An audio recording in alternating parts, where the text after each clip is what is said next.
सागर से बड़ा ज्ञान है। अब मैं आ रहा हूं रत्नाकर शब्द पे। रत्नाकर का अभी अपने मोबाइल से अब तो डिक्शनरी नहीं देखनी पड़ती, डिक्शनरी नहीं देखनी पड़ती। अपने मोबाइल के गूगल में जाके रत्नाकर का आप उसका दूसरे लफ्ज देखिए कि उसके और मीनिंग क्या है, तो उसका एक मीनिंग आपको मिलेगा समुंदर। समुंदर क्यों?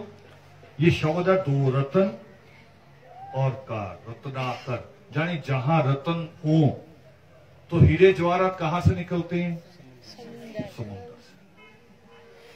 जो मंथन हुआ था, जब रतन निकले थे, मंथन हुआ था ना, एक सागर मंथन समुंदर में ही हुआ था ना। तो सारे रतन कहां से निकल रहे हैं? समुंदर से। और जो ज्ञान वाले रतन हैं वो कहां से निकल रहे हैं? वो सृष्टिकर्ता वाल्मीकि दयावान से निकलते हैं, और किसी से नहीं, और किसी से नहीं। संगीत जिसको कहते हैं कि दुनिया की सबसे पहली समझ जो है, आदमी की भाषा, जो सबसे पहली भाषा, आदमी की जो फीलिंग्स, सबसे पहली फीलिंग्स, जब ये लफ्ज नहीं बने थे, भाषाएं तैयार नहीं हुई थी, वो केवल संगीत ही था उसको। जब आदमी बोलता है ना, आप सोचते जैसे गूंगा बोलता है, कैसे बोलता वो? गूंगे की भाषा क्या होती? ये नहीं, ये बेटे ये अलग है, साइन है। ये आवाज क्या है? उसकी वॉल्यूम, उसकी वॉल्यूम आ आ ई है ना, तो वो स्वर ही है ना, एक तरह से स्वर, वो स्वर है। दुनिया की जो सबसे पहली कला है, पेंटिंग हो, मूर्ति बनाना हो, लिखना हो, कविता हो, मगर उनमें सबसे पहली कला जो है वो संगीत है। और संगीत पैदा कहां से हुआ?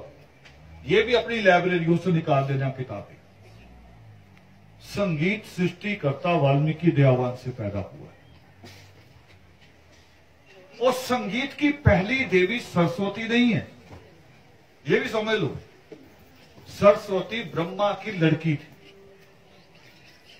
मगर उससे भी पहले सृष्टिकर्ता वाल्मीकि दयावान ने संगीत दिया महामुनि मतंग को। मतंग मुनि हुए। आप मुझे बता रहे थे कल राजस्थान के साथ लगता गुजरात। गुजरात का जो वाल्मीकि समाज है, गुजरात का जो सफाई पेशा समाज है, वो अपनी कास्ट लिखता मतंग। दो लफे लिखता है, मांग और मतंग। महामुनि मतंग से जुड़ा हुआ। महामुनि मतंग की ही बेटी थी मां शबरी, जिसके जूठे बेर राम ने खाए थे, मां शबरी। और महामुनि मतंग को सृष्टिकर्ता वाल्मीकि दयावान ने संगीत सिखाया। ये संगीत की सारी किताबों में, जो स्कूल कॉलेज की है, यूनिवर्सिटी की जो किताब है, उसमें मिलेगा कि संगीत का ऊपर सबसे पहले बड़ा काम किसका है? तो महामुनि मतंग का नाम है। और महामुनि मतंग किसके शिष्य हैं? सृष्टिकर्ता वाल्मीकि दयावान का नाम है। यानी पहले हमने देखा कि मोक्ष कहां से मिल रहा? सृष्टिकर्ता वाल्मीकि दयावान। संगीत कहां से आ रहा? सृष्टिकर्ता वाल्मीकि दयावान। अब संगीत के बाद आ जाओ गीत। भारत के कवि हुए सुमित्रा नंदन पंत, किताबों में पढ़ा होगा आपने। वो एक अपनी कविता में सृष्टिकर्ता वाल्मीकि दयावान का नाम, उनको संबोधन करके कहते हैं। वो कहते हैं उनको संबोधन करके कि वियोगी होगा पहला कवि। वियोगी मीन्स, वियोगी किसे कहते हैं? जिसके आगे कोई दुखदायी बात हो जाए। जैसे एक्सीडेंट देख ले हम, तो हम अभी वियोग में आ जाएंगे। हम एक्सीडेंट देख ले और पीछे से कोई आदमी कहे कि लो समोसा ले लो, खा लेंगे हम। मैंने ही चाय मांगी हो, मान लो, चाहे भी चाय दे दो, भी मुझे थोड़ी थकावट होगी, मैं कहूं। मगर उसी वक्त किसी बच्चे को चोट लग जाए और दूसरा आदमी मुझे कहे कि लो चाय ले लो, मैं ले लूंगा? नहीं ले सकते। उसे कहते वियोग, कि दूसरे के दुख में दुखी होगा। तो सुमित्रानंदन पंत लिख रहे हैं कि वियोगी होगा पहला कवि, आह से उपजा होगा गान, उमड़ कर आंखों से चुपचाप वही होगी कविता। वो कहते कि वो वियोगी, वो कवि जिसने पहला गीत लिखा, उसके सामने कोई दुख की घटना हुई हो, कोई वियोग हुआ होगा। आदमी गीत तभी लिखता, खुशी के गीत बाद में आते हैं, गम में निकलता है वो लाइन, दुख में। कवि कहते हैं, शायरों ने कहा है, बहुत सारे शायरों ने, वो कह रहे गीत तो महज एक बहाना था। कवि कहते हैं गीत तो महज एक बहाना था, मुझको तो अपने दिल का दर्द तुम तक पहुंचाना। वो कह रहे वो तो बहाना था गीत लिखना, मुझे तो अपना दुख कहना था। तो कौन सा दुख था जो सृष्टिकर्ता वाल्मीकि दयावान के आगे आया? वो था क्रौंच वध, क्रौंच की हत्या। क्रौंच की हत्या। तो क्रौंच की हत्या किसने की? क्रौंच को किसने मारा? विष्णु ने। शिकार खेलने का शौक होता ना राजा महाराजा, शिकार खेला, क्रौंच को तीर लगा, मार के। मगर उसका जो साथी था वो चीखने लगा वियोग में, जुदाई में तड़पने लगा। होता ना साथी का दुख। वहां सृष्टिकर्ता वाल्मीकि दयावान प्रकट हुए। उन्होंने उस मरे हुए क्रौंच को हाथ में लिया और दिखाया विष्णु को, कहा कि देख इसकी मृत्यु होगी तेरे तीर लगने से। और इसका साथी कैसे तड़प रहा। मगर तुम्हें तो लगता होगा जैसे हमारे सामने कोई पक्षी ची ची करे तो हम क्या कहते हैं कि पक्षी है, ची ची कर रहा, भी ठीक हो जाएगा। हमें उसका दुख नहीं लगता, हमें लगता है ऐसे ही है। मगर वहां सृष्टिकर्ता वाल्मीकि दयावान कहते हैं, पहला संसार का पहला श्लोक बोलते हैं। और वो संसार का पहला श्लोक कौन सा था? मां निषाद प्रतिष्ठाम तवम गमा शाश्वती। देखिए इसमें कितने लफ्ज आ रहे हैं, प्राकृतिक लफ्ज जिसको केवल ईश्वर बोल सकता है और भी कोई। शाश्वती समा यत क्रौंच मिथुना दे कामवती काम मुक्त। बेटे वो होते ना, तीन हमें सिखाए जाते हैं अलग अलग, एक पास्ट, एक प्रेजेंट, एक फ्यूचर। जिसमें था लग जाए वाज में पास्ट, ठीक। मगर जिसमें मैं कहूं हम सब बैठे हैं ये प्रेजेंट। मगर अभी 10 मिनट बाद या 10 सेकंड बाद क्या होगा ये हम में से कोई बता सकता है? ये हमें नहीं पता।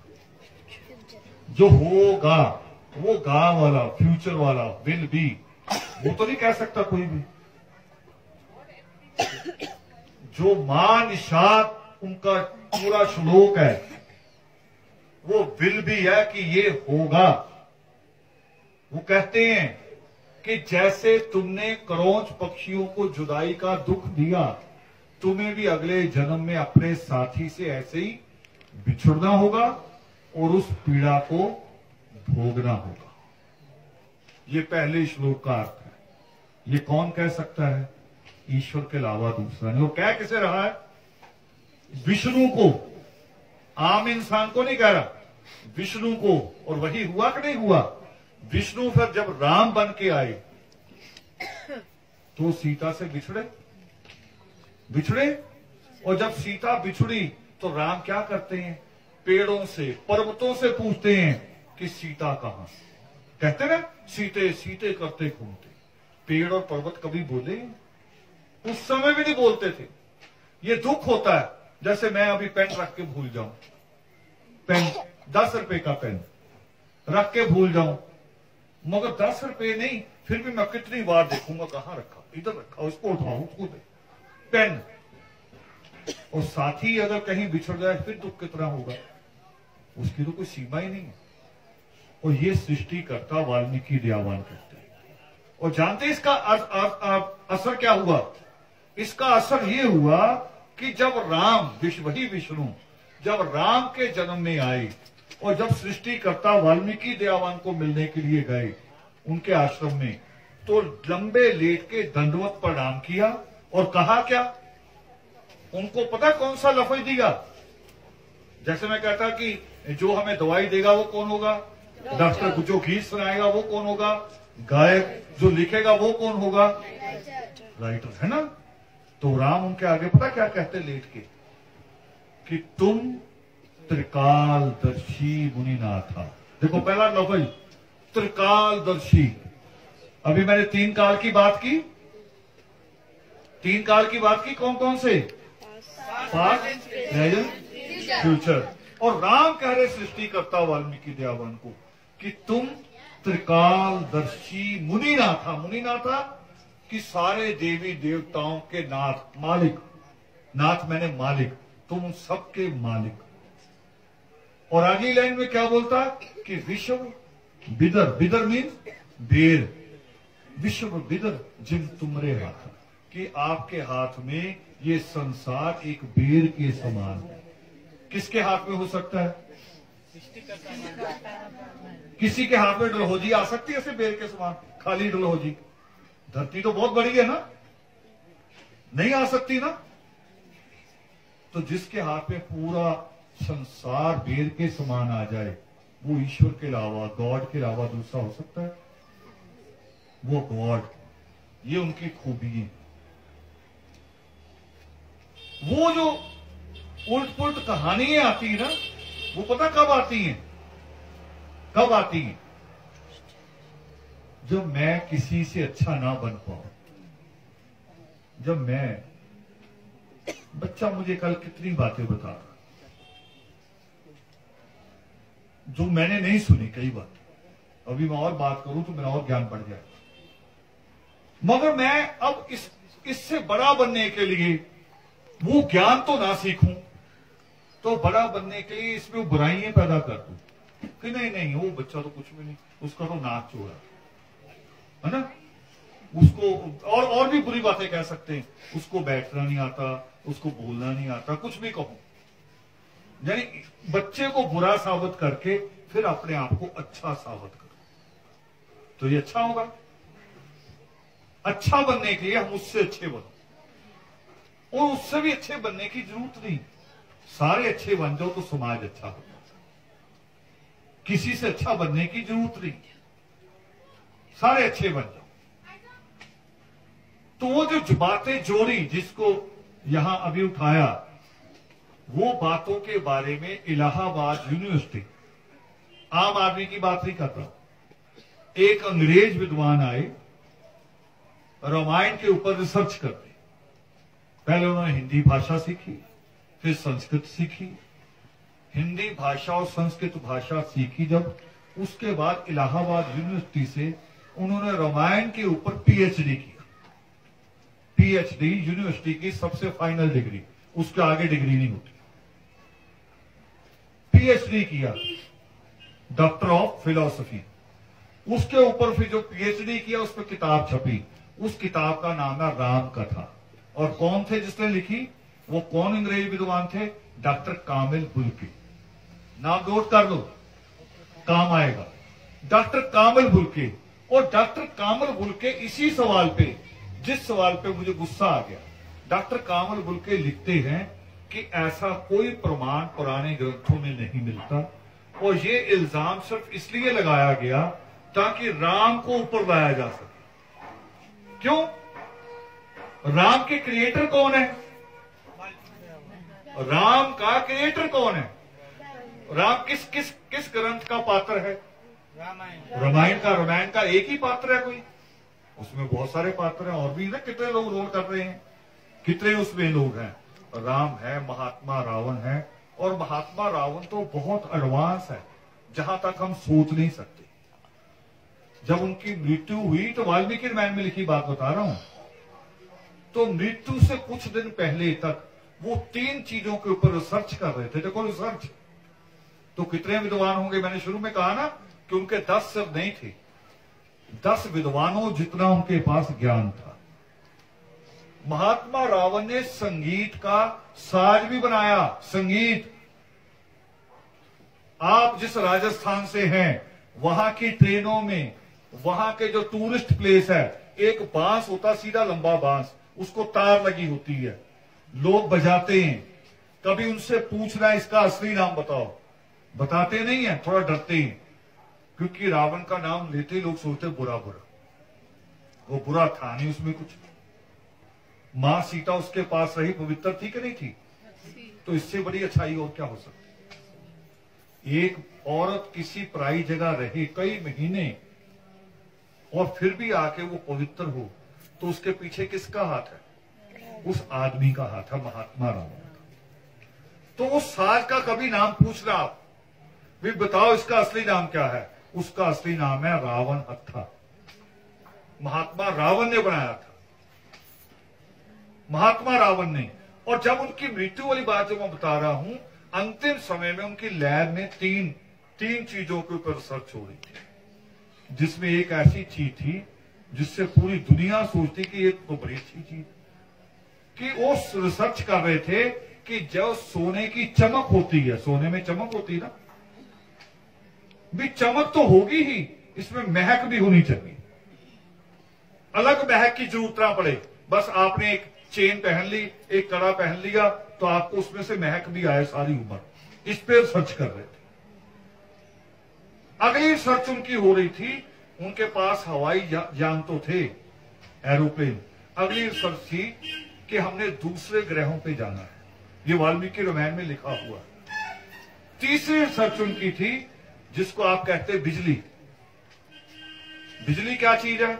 कि बहुत सारे ताप को इकट्ठा कर देना, हीट को इकट्ठा करना, फिर उसको तार के द्वारा गुजार के सप्लाई करना। तीसरी रिसर्च उनकी इसके ऊपर थी। तो कितना बड़ा ज्ञान था। और दोष क्या उनके ऊपर?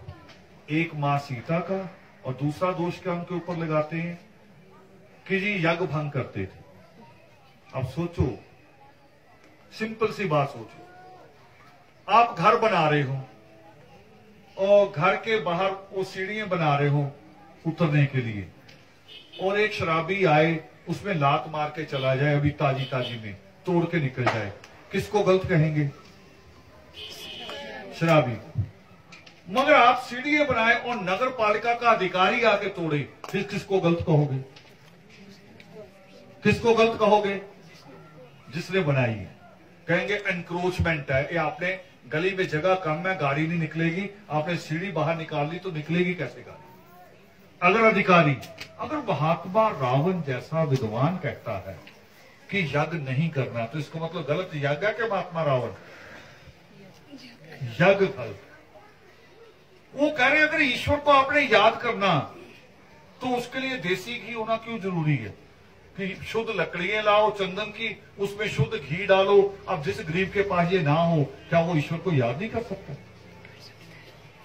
उनका ये सवाल था। ये जो पेड़ कट रहे हैं, वो इसके खिलाफ थे कि ये पेड़ नहीं कटने चाहिए। पर्यावरण पे पहला काम महात्मा रावण ने किया। वो कहते पाना आत्म ज्ञान गर अडम्बरों का काम, एक कोना ही बहुत है बस कर दे। अब मैंने अपनी बात खत्म करनी है जल्दी में, ये सब्जेक्ट तो बड़े हैं। कि हम उनके गुण गिन रहे थे, तो दुनिया का पहला गीत किसने कहा? दुनिया का पहला श्लोक सृष्टिकर्ता वाल्मीकि देव। अभी वो श्लोक बोला ना हमने, मानिशा। दुनिया को संगीत किसने दिया? सृष्टिकर्ता वाल्मीकि देव।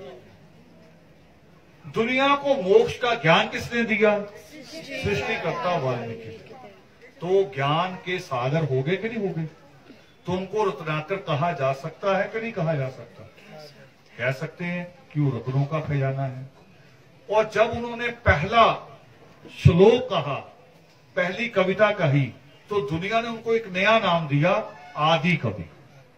राम ने उनको नाम दिया त्रिकालदर्शी। देखो अलग अलग नाम उनके, उन्होंने नाम दिया त्रिकालदर्शी। और जब वो क्रोध की मृत्यु पे वहां प्रकट हुए, तब उनको नाम मिला करुणा सागर। करुणा सागर उनको नाम मिला। और जब वो कमल के फूल पे प्रकट होते हैं तो उनको हम कहते हैं कमलेश्वर। और क्यों कहते हैं कमल का फूल ही क्यों? क्योंकि कमल का फूल, उसमें एक गुण है अलग, बच्चे जो साइंस पढ़ते हैं इनको पता होगा। दुनिया के बाकी सारे फूलों में, गुलाब का फूल हो, गेंदा, कुछ भी हो, उनमें नर और मादा अलग अलग होते हैं, मेल फीमेल। जो कमल का फूल होता है वो इकट्ठा होता है। उसमें फूल जो ऊपर का है वो मेल है, नीचे जो डंडी उसी की जुड़े हुए वो इकट्ठे हैं। तो ईश्वर को हम कहते हैं कि तुम ही माता हो और तुम ही पिता हो, इसलिए कमल के फूल पे दिखाते हैं। तो उनके लिए नया नाम आ जाता है कमलेश्वर। ये उनके अलग अलग नाम है। और ये सारे नाम हमारे जो बाबा हुए हैं ये उनको कहने चाहिए। मगर हमारे बाबा जब भी आएंगे आपके पास, वो कहेंगे भंडारा रख लो, सबको इकट्ठा कर लो। यानी भंडारे के नाम पे सब इकट्ठा हो जाएंगे, फिर मुझे मत्था टेक जाएंगे, फिर मैं अपना मत्था टेका हुआ लेके अपने काम, आप अपने घर में अपने घर। सिख बच्चे को कोई पूछ ले ना अगर भी 10 गुरुओं के नाम बताओ, बता देगा कि नहीं बता देगा? एक और है उसमें, गुरु गोविंद सिंह के 4 बच्चे शहीद हुए थे, 4 लड़के थे उनके, चारों शहीद हो गए। 2 मैदान में लड़ते हुए शहीद हुए, 2 को दीवार में चला गया। सिख बच्चे को पूछो कि 4 बच्चों के नाम याद हो, बता दे। बाबा साहब अम्बेडकर के भी 4 बच्चे शहीद हुए, हमें याद है वो नाम? नहीं याद। आज जो बच्चे हमारे स्कूल जा रहे हैं ना, वो जो सवाल था कल चंडाल जी उठा रहे थे, तभी मैंने कहा रोक दो, सवाल भरा। राजस्थान से हमें यहां सफाई करने के लिए तो लाया जा सकता था, पंजाब से लोगों को जम्मू लेके ले जाया गया।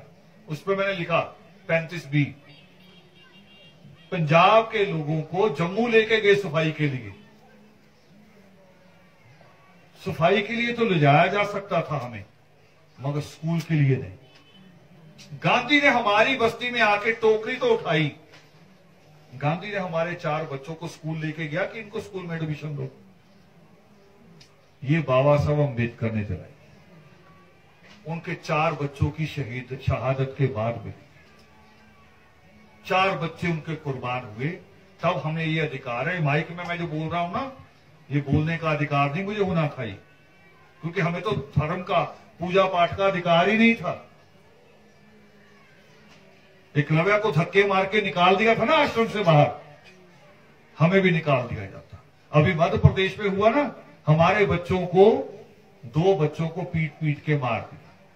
वो झूठी खबर है, वो खबर को झूठ करके पेश किया उन्होंने कि जी बच्चे वहां बैठ के बाहर शौच कर रहे थे, टॉयलेट कर रहे थे। 12 साल का बच्चा किसी के दरवाजे के आगे थोड़ी बैठेगा, उसको तो समझ होती है। और उसी शहर का, उसी गांव का हो, या तो ना कोई नया आया जिसको पता नहीं कुछ भी जी बाहर से आया था ये बच्चा, इसने कर दिया। ये नहीं था। वो घटना हुई थी ना 2-3 साल पहले कि लड़कियों की चोटी कट रही है, आई थी ना खबर, उसके वीडियो भी देखे होंगे आप लोगों ने। अमीर लड़कियों की चोटी कट रही थी कि गरीबों की? देखो वीडियो आपने देखे हैं। अमीर की क्यों नहीं कटी? गरीब की चोटी तो पता नहीं मिट्टी वाली हो, मजदूरी वाली हो, उसने तो पहले सिर के ऊपर पत्थर उठाया हो। गरीब की तो ऐसी भी हो सकती। अमीर वाली काटो जो शैम्पू से साफ हुई है, जिसको महंगा तेल लगा 400-500 रुपए वाला, वो कटी एक भी चोटी? क्यों नहीं कटी? हमें भी डराते ना लोग आके, वो देवी नाराज हो जाएगी, करे देवी आप पे। देवी हमारे बच्चे पे क्यों नाराज? हमारा छोटा सा घर, छोटी सी कमाई, हम क्या दे देंगे? ज्यादा 10 रुपए, 100 रुपया दे देंगे। हरियाणा राजस्थान में तो और भी रिवाज है, देवी के नाम पे पता क्या चढ़ता है? जो सबसे गंदा जीव होता है, जिसका मुंह गंदगी में रहता सारा दिन, नाली में, सुअर। देखो वो चढ़ा रहे हैं देवी के नाम पे, और हमें हमारे बाबा ही सिखा रहे हैं, करे देवी नाराज है, एक सुअर का बच्चा देखो। अभी सुन लो मेरी बात। आपने मुझे ये दिया इतनी सारी अच्छी चीजें, अब मुझे कोई अच्छा आदमी मिल गया तो मैं भी उसे दे सकता हूं कि मुझे मेरे पास इतने हैं, तुम भी ले लो। और मुझे कोई गंदी चीज दे दे, पहले तो मैं लेके नहीं जाऊंगा, नहीं ना ले जाऊंगा गंदी चीजों की। और जल्दी मन करेगा कि इन्हीं को दे दो, मैं अपने टैची में क्यों रखूं? होगा कि नहीं होगा? हम गंदी चीज चलाएंगे तो देवी क्या कहेगी? देवी कहेगी इनको ही वापस दो जल्दी, ये सूर में ही रहे। होगा कि जो भी प्रसाद ले जाओ, किसी भी जगह ले जाते आप, थाली ले जाते, उसी में से काट के आपको भी मिल जाता है। वही तो होता है ना, किसी जगह नारियल चढ़ता है, नारियल वापस मिलता है। जो भी आप चढ़ाओ, हमें हमारे बाबों ने इतनी अकल भी नहीं दी कि हमें करना क्या है। हमारे यहां औरतें एक भजन गाती हैं वाल्मीकि अनंत में,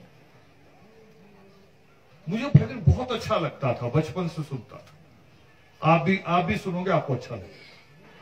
वो कहती थी ईश्वर से, उन लाइनें थी उनकी कि अगर मैं जल चढ़ाती हूं परमात्मा के चरणों में, अगर मैं जल चढ़ाती हूं तो वो मछली का जूठा है, अगर मैं फूल चढ़ाती हूं तो वो भंवरे का जूठा है। चढ़ाऊं क्या तेरे चरणों में, चढ़ाऊं क्या तुझको। जो कितनी अच्छी बात है ना, कितनी अच्छी बात। मैं जैसे कह रहा था कि मैं अपनी मां के लिए कहूंगा कि अच्छी से अच्छी चीज ले जाओ, क्योंकि आज मैं जो हूं वो मेरी मां की वजह से।